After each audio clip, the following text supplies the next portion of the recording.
माताजी ने को बोला कि को फुटबॉल शुरू हुआ है क्या? मैंने बोला तुमको समझ आया नहीं है, आया नहीं और आया.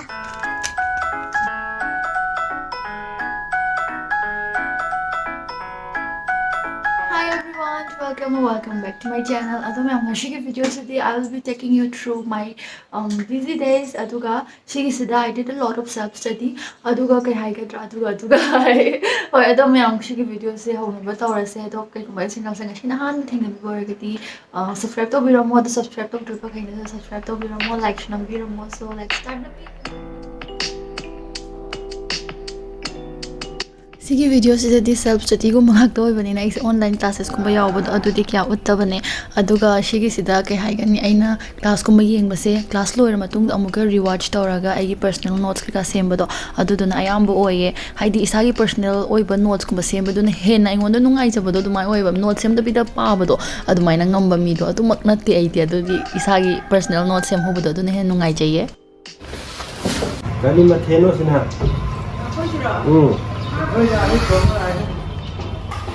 Nigula. Sabi sa kya bne? Ay jawo ay na super zado. Dili na kuya ogero. Nasigi nung din gawin na di self study tawde kay ginaharaga na ko yung gimanong interior design kay kasum design na the wall partition hapagi kara kinbado adu oy adu ki hawk to rangari hen rangari. Aseng wani ko. Hadak se yahan wi rom. I know I'm not your type of guy. I feel that it's because I'm shy. But honey, let me prove that I am. Jenny? Kay daw rin na. Ang tongning hira.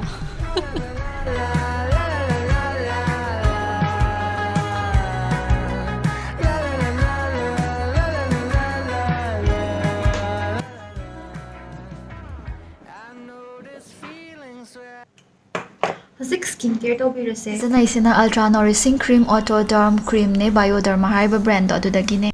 Mitso pa sa wadra. Idi ang wa ay kale recap ke khali.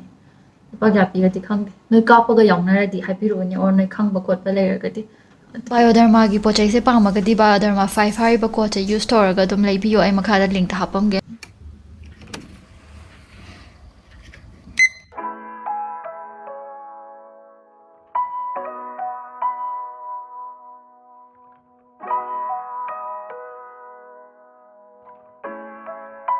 Hi! Howzik kayo ne ngasayda guys assistant tawag self note sembado. Ado itang shin tang ari ito ko. Ado siya matatay ko iya ito. Pikta ba ba? Ado na pung di ang kuinya change pung amang hadore 59 minutes o 11 seconds oy ribo ko. To siya ado siya se kayo oy ba na hangay di pung min tamaga tata taraga akong do zero asum kayo na hal ita na sending order la ita na sige siya na ascending da neba ito na 16 minutes suraga na po se mangi kadra mangoy dra kang de hiti makok tang hangi dora kang de ba ito na howzik yeng min na se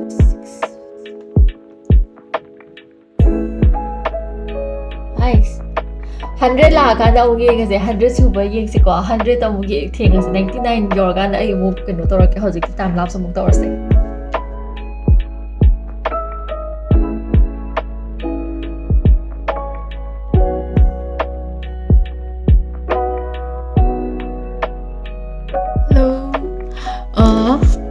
second mari ka tangay na ito. To. Makoktihan ka. Makoktihan ka. Sige sinay na asing ba time set to sa badun niyo pa. Aduga if natraga so sino mimiyam si janarman niya. Ano sa kanba. Si minute thamme kalone or second thamma se. Second mga thammaga ay na si play tawraga di descend tawraga doy niya descending order or ka doy niya.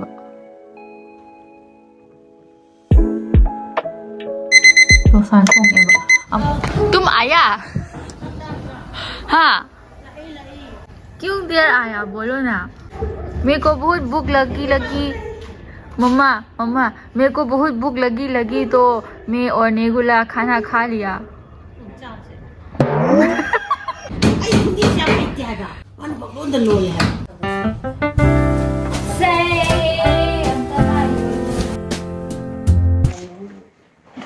मैं यहाँ बैठूंगी ठीक है नेगुला बहुत सुंदर है ना ये मेरा बहुत प्यारा आंटी है ना तुमको मुझको प्यार करता है क्या हाँ तुम मुझे प्यार करता है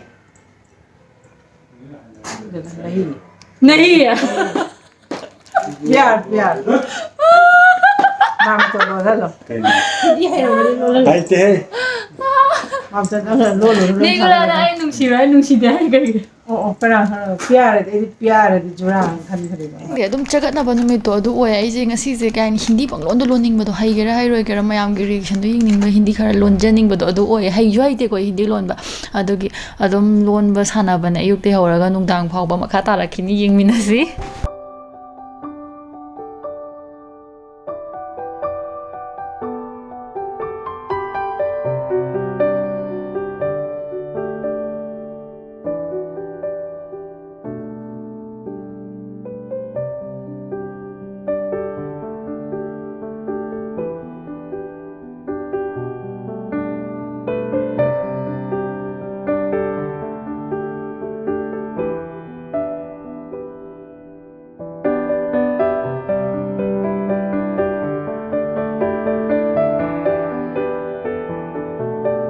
ꯅꯨꯡꯗꯥꯡ ꯌꯥꯝ ꯏꯪꯉꯗꯤ ꯐꯃꯨꯡꯗ ꯇꯧꯕꯁꯨ ꯑꯗꯨꯝ ꯌꯥꯎꯋꯦꯕ ꯀꯩꯒꯤꯅꯣ ꯍꯥꯏꯔꯀꯥꯟꯗ ꯑꯩꯗꯣ ꯏꯪꯕ ꯁꯨꯡꯌꯥ ꯌꯥꯗꯕꯗꯣ ꯁꯥꯒꯠꯄꯁꯨ ꯌꯥꯝ ꯀꯨꯏꯅ ꯆꯪꯕꯗꯣ ꯑꯗꯨꯃꯥꯏꯅ ꯇꯧꯋꯦ ꯑꯗꯣ ꯐꯩꯖꯨꯞꯁꯤꯗꯤ ꯑꯣꯝꯖꯜꯂꯒ ꯑꯗꯨꯝ ꯄꯥꯕꯁꯨ ꯌꯥꯎꯋꯦꯕꯀꯣ ꯍꯥꯏꯗꯤ ꯍꯣꯁꯇꯦꯜꯒꯤ ꯇꯥꯏꯞꯇ ꯑꯗꯨꯝ ꯇꯧꯔꯕꯅꯦ ꯑꯩꯁꯦ माँ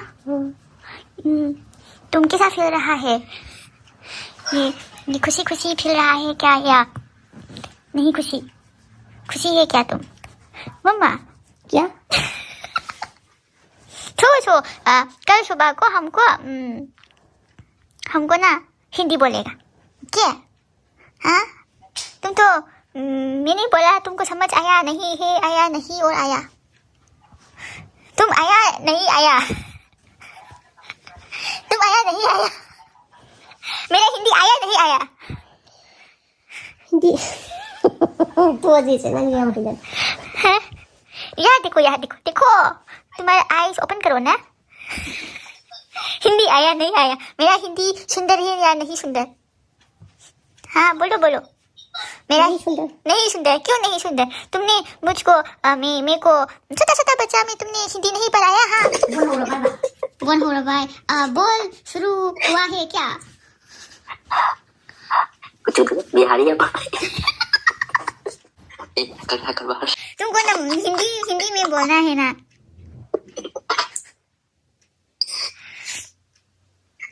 हिंदी दे दे माता जी ने को बोला कि को फुटबॉल शुरू हुआ है क्या baru makan telepati तुमको ना मेरा कलर से बहुत हंसता है तो तुमने मेरा कलर को हंसता में तुमको मेरे को क्यों प्यार किया naik ke tukang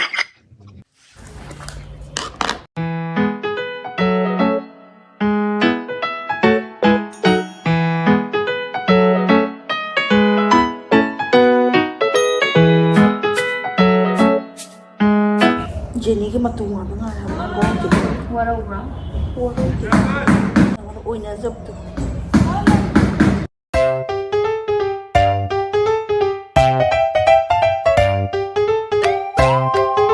ꯁꯤꯁꯦ ꯁꯦꯇꯔꯗꯦꯅꯦꯕ ꯍꯥꯏꯗꯤ ꯁꯦꯇꯔꯗꯦꯗꯗꯤ ꯑꯩꯈꯣꯏꯗꯤ ꯑꯩꯒ ꯑꯁꯥꯒꯁꯦ ꯈꯔ ꯎꯅꯩꯕ ꯃꯥꯁꯨ ꯁꯦꯇꯔꯗꯦ ꯁꯟꯗꯦ ꯈꯛ ꯁꯪꯕ ꯑꯗꯨꯒꯤ ꯃꯥ ꯂꯥꯛꯑꯒ ꯏꯕꯥꯅꯤ ꯍꯥꯏꯐꯦꯠ ꯄꯨꯜꯂꯦ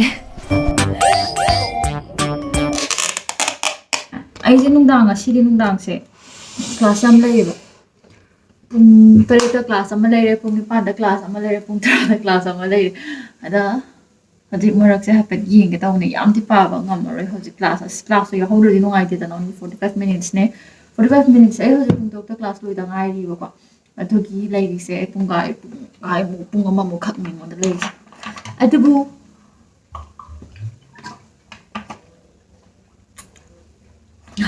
cup noodles ꯆꯥꯒꯦ ꯑꯩꯒꯤ ꯅꯨꯡꯗꯥꯡꯒꯤ ꯑꯣꯏꯅꯗꯤ ꯑꯀꯛꯅꯕ ꯁꯦꯜꯐ ꯁ꯭ꯇꯗꯤ ꯇꯧꯕꯩ ꯃꯇꯝꯗꯣ ꯂꯩꯇꯦꯕ ꯀꯩꯒꯤꯅꯣ ꯍꯥꯏꯔꯀꯥꯟꯗ ꯃꯈꯣꯏꯒꯤ ꯀ꯭ꯂꯥꯁꯇꯣ ꯅꯥꯀꯟꯁꯤꯗꯁꯨ ꯌꯥꯝ ꯀꯟꯅ ꯏꯁꯩ ꯊꯥꯒꯠꯂꯤ ꯀꯩꯅꯣ ꯑꯩꯈꯣꯏꯒꯤ ꯀ꯭ꯂꯥꯁ ꯀꯩ ꯍꯥꯏꯅꯤ ꯑꯩ ꯀꯥꯎꯊꯣꯛꯈ꯭ꯔꯦꯅ ꯍꯥꯏꯗꯣꯏꯁꯦ ꯑꯩꯈꯣꯏ ꯑꯣꯟꯂꯥꯏꯟ ꯀ꯭ꯂꯥꯁꯁꯦ ꯑꯣꯖꯥꯅ ꯂꯧꯅꯤꯡꯕ ꯃꯇꯝꯗꯁꯨ ꯂꯧꯔꯛꯄ ꯍꯦꯛ ꯈꯨꯗꯛꯇ ꯍꯥꯏꯔꯛꯄꯁꯨ ꯌꯥꯎꯋꯦꯕ ꯑꯗꯨꯅ ꯅꯨꯡꯗꯥꯡꯁꯦ ꯐ꯭ꯔꯤ ꯑꯣꯏꯔꯀꯥꯟꯗ ꯈꯔ ꯄꯥꯕꯅꯦ ꯑꯗꯣ 45 ꯃꯤꯅꯠꯁ ꯈꯛꯇꯪ ꯒꯦꯞ ꯂꯩꯔꯒ ꯑꯃꯨꯛ ꯂꯥꯏꯔꯤꯛ ꯄꯥꯕꯗꯨꯗꯤ ꯌꯥꯝꯅ ꯇꯧꯖꯅꯤꯡꯕꯤ ꯍꯥꯏꯕꯗꯣ ꯑꯗꯨ ꯑꯣꯏꯔꯅꯤꯕ ꯑꯗꯨꯒꯤ ꯑꯆꯥꯄꯣꯠ ꯑꯣꯏꯅ ꯆꯥꯊꯣꯛꯑ ꯂꯩꯗꯧꯔꯕ ꯑꯩꯁꯦ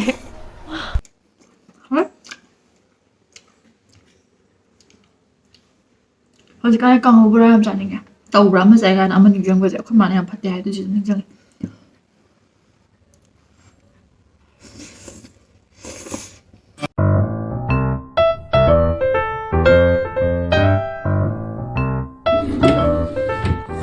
ꯊꯥꯏꯅꯒꯤ ꯑꯃꯟꯕ ꯀꯦꯂꯦꯟꯗꯔꯗ ꯄ꯭ꯂꯥꯁꯇꯤꯛꯀꯨꯝꯕ ꯁꯨꯃꯥꯏꯅ ꯌꯥꯎꯕꯗꯣ ꯑꯗꯨꯗ ꯑꯩꯅ ꯇꯨ ꯗꯨ ꯂꯤꯁ ꯏꯅꯤꯡꯉꯥꯏꯒꯤ ꯁꯦꯝꯗꯣꯛꯑ ꯊꯝꯕꯅꯤꯗ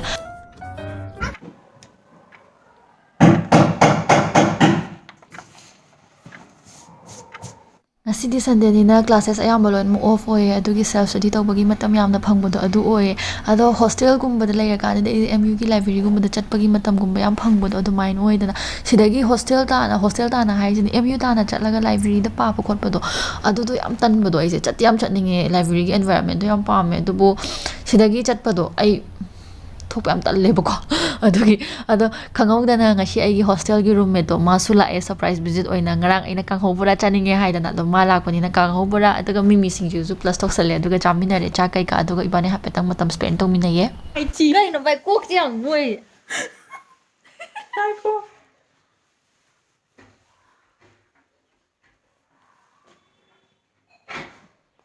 ꯌꯥꯗꯦꯗ ꯆꯦꯔꯥꯁꯦ ꯆꯦꯔꯥꯗꯤ ꯌꯥꯔꯣꯏ ꯃꯕꯨ ꯅꯤꯟꯗꯔꯒꯤ ꯆꯦꯔꯥꯗꯤ ꯑꯗꯨꯝ ꯇꯧꯕꯅꯦꯃꯤ ꯌꯥꯗꯦꯗ